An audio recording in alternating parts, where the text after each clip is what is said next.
तुम्हाला अशी औषधी सांगत आहे की हे तुम्हाला कोणी यूट्यूबला सांगितली नसेल.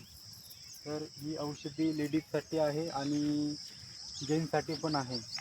ज्याला कुणाला लेडीजला व्हाईट डिस्चार्ज किंवा लाल पदर असा जर नेहमी प्रकार आढळून येत असेल तर याच्यावर हे रामबाण उपाय आहे.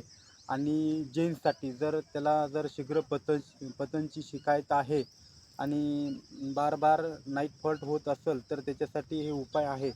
पण लेडीज पण वापरू शकते आणि जेंट्स पण वापरू शकते या औषधीला. तर तुम्ही सही प्रमाणे जर याचा उपयोग जर केला तर याला तुम्हाला या बिमारीला तुम्हाला लगेच आराम पडेल.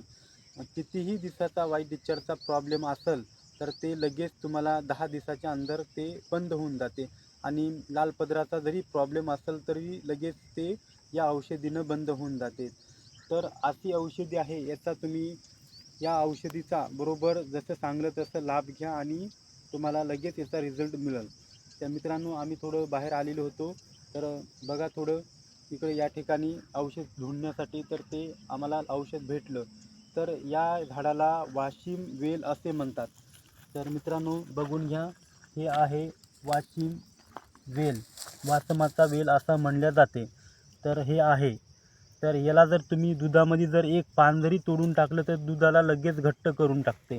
तर हे एकदम बकऱ्याचं आवडतं झाड आहे. बकऱ्या या झाडाचं सेवन करते आणि याच्यामध्ये खूप गुणधर्म आहे.